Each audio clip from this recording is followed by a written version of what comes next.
Hey, what is going on, everybody? Damn CM Punk here. I'm coming to you guys today with a new video. This time in this video, I'm going to be talking about last night. I actually watched, finally got around to watching the Killing Joke, the Blu-ray here. I'm just going to give my thoughts on it and everything that you can see. Killing Joke Blu-ray here. As I said in my last video, I also have the graphic novel. I read the graphic novel. Graphic novel was terrific. I really liked it. One of my favorite graphic novels. Batman graphic novels anyways that they've ever done. I just wanted to show this off too. I know I showed this off in the past. It's the this came in a mask. This is Batman Death of the Family. It came in a mask and everything like that. I got it at Barnes and Nobles, I think, for like 20 bucks. So that was I was really happy to get that. So I'm just gonna give my thoughts on the Killing Joke, the Blu-ray. I thought it was okay. The book was a lot better than the Blu-ray, actually, than the movie. I was a little surprised with it because it was rated R, and I didn't really see that much in it that would have made it rated R. I mean, I had a couple cuss words in it and stuff like that, but I mean, it wasn't really that graphic. I was expecting a lot more. I mean, it was rated R, so I was expecting a lot more from it than what I actually saw.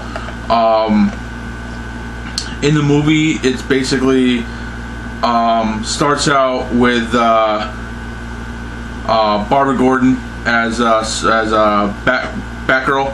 Batgirl there, and it starts out with her and Bruce Wayne, Batman, fighting some criminals, stuff like that. There was the one criminal that they try to capture, basically like has like an obsession with Batgirl, and basically it comes to the point where she gives up and turns in all of her stuff to Batman, and she decides that she doesn't want to be Batgirl anymore.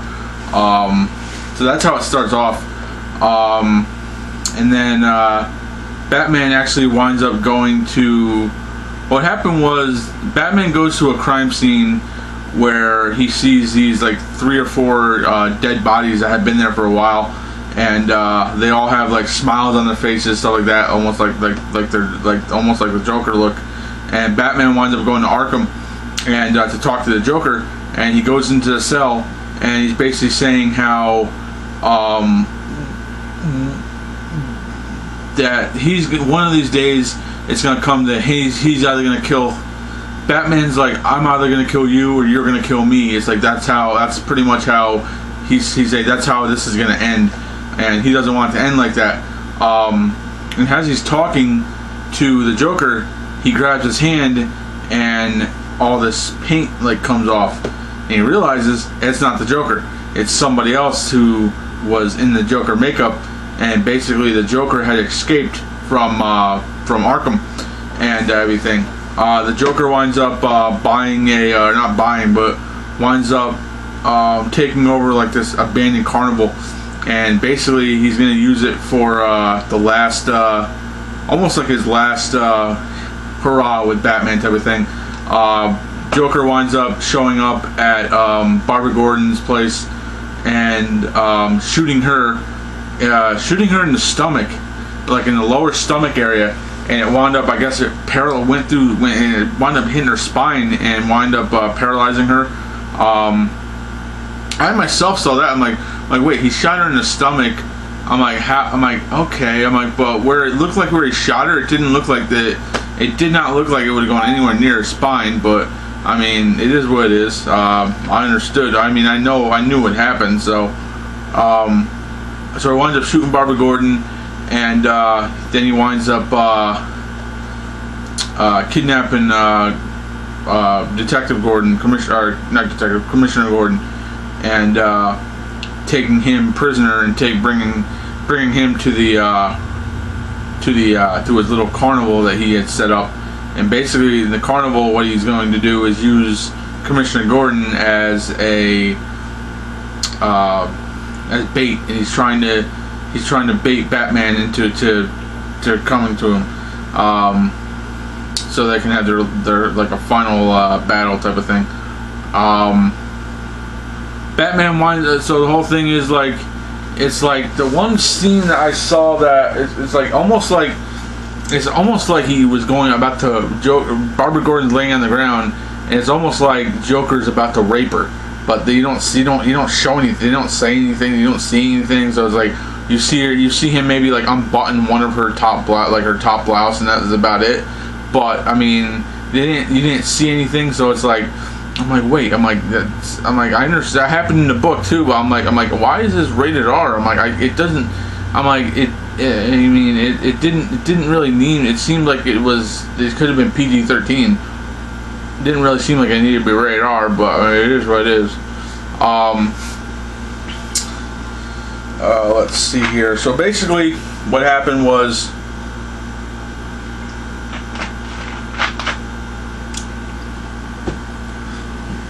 Batman winds up getting this note from the Joker, and it's like a carnival ticket, and it's like something else in it, basically like a Joker's face on the other stuff.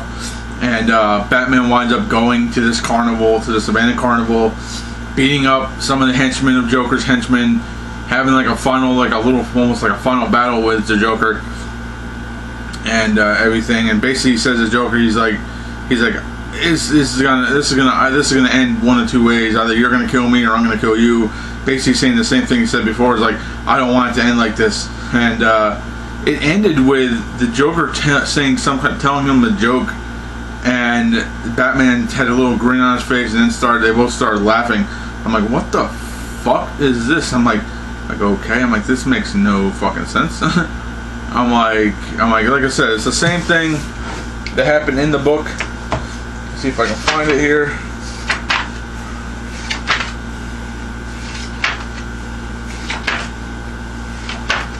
Yeah, it's like the same thing that happened in the book was, basically it was like this. It's like, the Joker, I'm going to read this episode here. The Joker said, there were these two guys in a lunatic asylum. One night they decided they don't like living in the asylum anymore. They decide they're going to escape.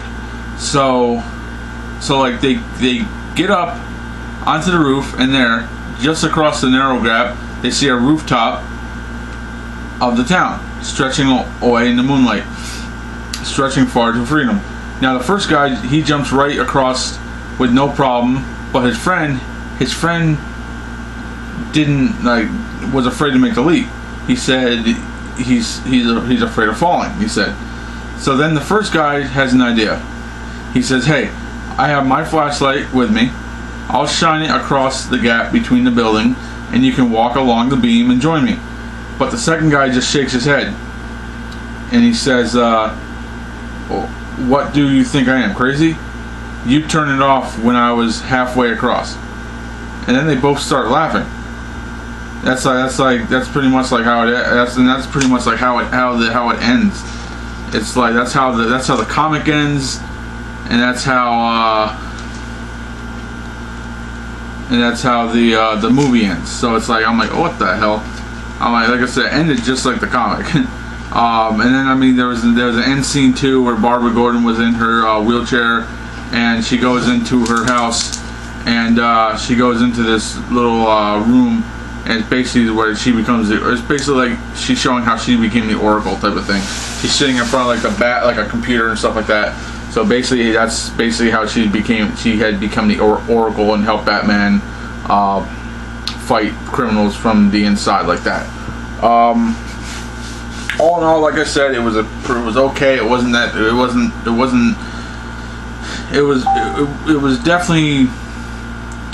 definitely not what I expected. I expected it to be a little bit more graphic. Let's see here. I think Kevin Conroy, was it Kevin Conroy, right? Yeah, Kevin Conroy did the voice of Batman. He did a good job. Mark Hamill was terrific as the Joker, like he always is. Then you had Tara Strong, who did the voice for Batgirl. Tara Strong also had done the original voice for Harley Quinn, I believe, in the animated movie. I mean, not the animated, the animated TV show. So yeah, like I said, that's just my little review of it. Restricted, rated R, some blood, images, and disturbing content, and that was it. I'm like that. I mean, it definitely not what I was expecting from a rated R film, animated movie. I expected it to be a little bit more on the graphic side, but it really wasn't that graphic at all. So out of, like I said, if I had to give it like a 5 stars,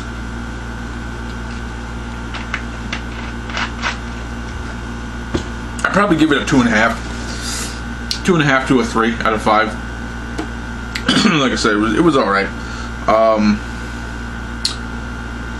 Can't really think of anything else I wanted to discuss about it. Like I said, I definitely think that if you haven't seen the movie first, but you're wanting to get it, if you haven't read the book first, I recommend reading the book first and then watching the movie. Like I said, and then judge it for yourself. Let me know what you guys think. If you guys read the comic and also saw the movie, let me know what your thoughts are on it. I'm really interested to see what everybody else thought. So that's just my little review on the Batman Killing Joke. Like I said, it was okay. Definitely not what I was expecting. I'm actually glad I didn't go and see it in theaters now. I mean, I know it would have been cheaper to see in theaters, and I probably wouldn't have bought it on DVD, or on Blu-ray. But I really wanted to get the little book that was in there with it. It was basically the Man Who Laughs little graphic novel. So I'm gonna be reading that probably today or tonight or tomorrow, and go from there. Let's see. Until next time, guys. This has been Damn CM Punk, and can't really think of anything else. Just gonna relax for the rest of the night. Probably watch some football in a little bit, and that's it. Have a good one, guys.